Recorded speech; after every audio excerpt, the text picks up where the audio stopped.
Posición en las calles, probablemente producto además de una falta de comunicación bastante evidente, sino que ha tenido también bastantes reparos dentro del Congreso de la República. Decíamos que el oficialismo consiguió los votos necesarios, pero con bastantes ¿De dónde llegó la Yulita? No. ¿Quiénes votaron por la ley, congresista? Yo le agradezco la pregunta porque yo creo que es hora de reconocer gente que se diferenció. Entre ellas la vicepresidenta de la República. Marisol Espinosa. Marisol Espinosa se abstuvo. Bueno, ¿no? es bastante, ¿no? Y el congresista Pasa, del oficialismo, Pasa Ordóñez Justiniano, votó en contra, ¿no? En Perú Posible, que es la agrupación política que le dio los votos, ¿no? O sea, de 57 votos del oficialismo, Perú Posible, 12 votos, no sé con lo que... La agrupación del expresidente Alejandro Toledo. Exactamente. Y solo Cecilia Tait, en voto a mi juicio que la honra, votó en contra, ¿no? Y a mi juicio fue de esta mediación y con el apoyo del PPC, en donde en el PPC solo hay que reconocer al señor Bengolea que se abstuvo, ¿no? Pero con mucha militancia, por decir algo propio y adecuado del PPC, se ha aprobado esta ley, ¿no? Y yo creo que es importante reconocer que algunas congresistas oficialistas como Claudia Coari no votaron, y también el congresista Renzo Rayardo votó en contra, ¿no? Y es que este no es un tema ideológico, es un tema normativo, pero también de concepción de carrera pública. Un tema de fondo, por ejemplo, es el tema de la negociación colectiva, ¿no? La ley prohíbe la negociación en lo que corresponde a aspectos remunerativos y señala explícitamente que si se pactara un aumento en cualquier nivel de la administración pública, concretamente en gobiernos regionales, gobiernos locales, sería nula ipso iure. El mentor de la ley en el oficialismo, a quien en el Congreso en broma le llamamos ruso por los antecedentes que tuvo en el viaje a Rusia al comienzo de la legislatura, señalaba que no, que sí se va a mantener la negociación colectiva en materia de condiciones laborales. Pero si miramos acuciosamente, yo soy abogada, ¿no?, el texto expreso de la ley, hasta las condiciones laborales que tienen que ver con uniformes, asistencia, recursos para el trabajo, materiales, dice que se negociarán y estarán sujetas a la planificación de la partida presupuestal, hasta las condiciones laborales, y el régimen remunerativo no. Hay puntos de vista en el oficialismo, que por equidad no puedo decir ahora, que planteaban en el más alto nivel la posibilidad de la negociación colectiva nacional de los servidores públicos, porque es un dato objetivo, ¿no? El costo de vida se moviliza, pues, decrece. Nuestro país está supuestamente en crecimiento, 6.5, somos la estrella de América Latina. Yo estaba en Estados Unidos hace unas semanas y se nos ve con mucha expectativa. Y el tema es entonces si vamos a hacer ahorro de caja, quitando la posibilidad del acceso a un incremento remunerativo básico de los servidores públicos, o vamos a crear condiciones para el incremento ante el costo de vida. La bancada del fujimorismo, quienes han planteado que van a interponer una acción de inconstitucionalidad. ¿Usted se va a sumar al pedido de los fujimoristas? Bueno, algunas veces se coincide con el fujimorismo en materia de defensa de los trabajadores. Yo no tengo una mentalidad purista que es coherente con la defensa de los intereses de los trabajadores. Bueno, el fujimorismo... Y de hecho, no tuvo una política, cuando fue gobierno no tuvo una política precisamente respetuosa del derecho laboral. No, ya lo sé. Había que respetar, había que reformar, pero la reforma le hicieron más a la prepo. Al contrario, ¿no? Hicieron políticas claramente antilaborales y la reducción de una cantidad significativa de servidores es producto, pues, del fujimorismo. Que tal vez había que hacerlo porque el APRA había ampliado demasiado el aparato público, pero lo cierto es que al Estado le ha salido carísimo votar de cualquier forma a sus trabajadores porque después ha tenido que reponerlos vía judicial, con lo cual costó más dinero, ¿no? Mire, no nos libramos de la ley, mire, mal. Es tan poca apostadora del consenso que están planteando, por ejemplo, que al Tribunal del Servicio Civil, que es el ente donde los trabajadores públicos reclaman, pues, ¿no?, por cualquier arbitrariedad en el ámbito laboral, será dirigido por Servir. O sea, el ente del Ejecutivo Servir dirigirá el ente administrativo, jurisdiccional administrativo. Entonces no puede ser, pues eso ya es una confusión entre la ubicación entre los poderes. Ahora, congresista, está claro, el ministro Castilla dijo que no se habían hecho, en este gobierno se habían hecho más reformas que en ningún otro.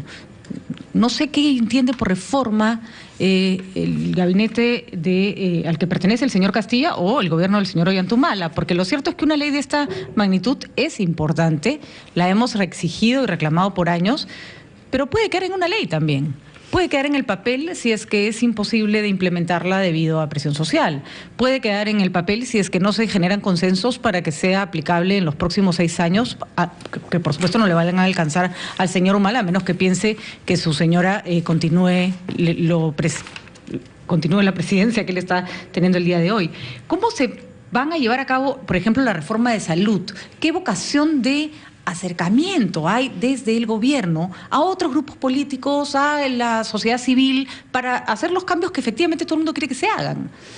Mira, a mí me da pena, porque yo he sido parte de la elección de este gobierno, he sido su vocera política. Sí, claro que sí. Que además nació como una convocatoria a distintos grupos, ¿no? De consenso. ¿no? Y entonces, en realidad ahora se opta por una medida que prácticamente apuesta a una alianza básica con Perú Posible, que seamos sinceros, requiere de la alianza en la actual coyuntura política. O sea, la supervivencia del señor Toledo en el presente momento político requiere la alianza con el gobierno. Nos dice que esta votación de Perú Posible a favor de esta ley de servicio civil está condicionada al blindaje al señor Toledo. Yo creo que ha sido de alguna manera un acuerdo de prestaciones y contraprestaciones entre el oficialismo y el toledismo. Ese es mi punto de vista. Pero van a haber muchas prestaciones de un lado y solamente una del otro lado.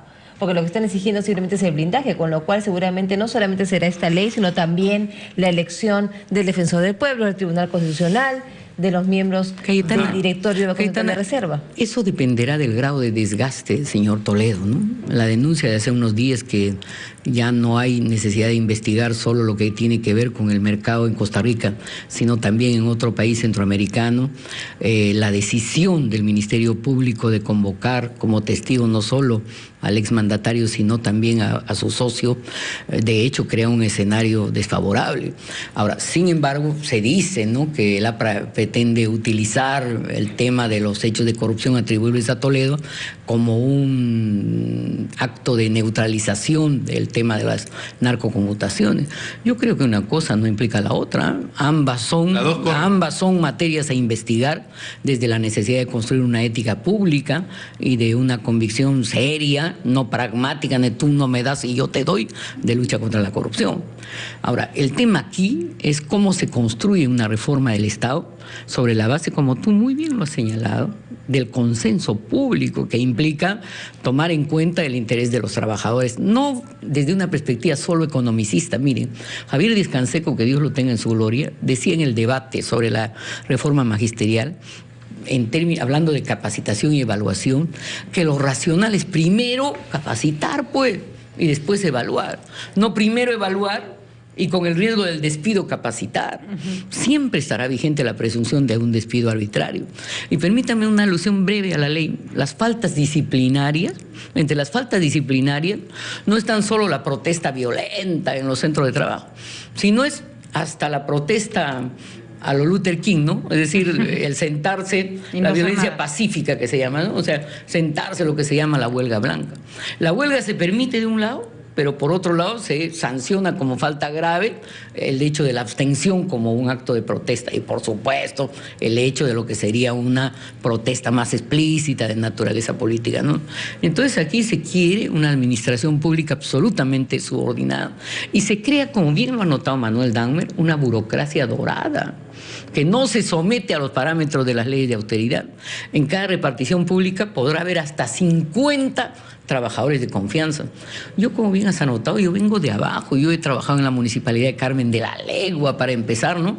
Y en un gobierno local, en Lima, tú no necesitas 50 trabajadores de confianza. Entonces, es lícita la presunción de que quieren meter gente en el estatus de trabajador de confianza, ¿no?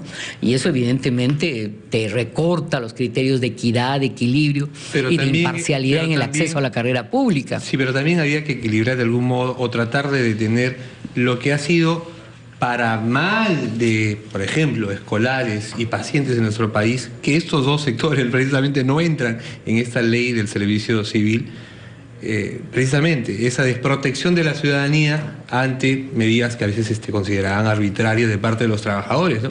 Que reclamaban algo de repente con justa razón, pero ¿cómo lo hacían?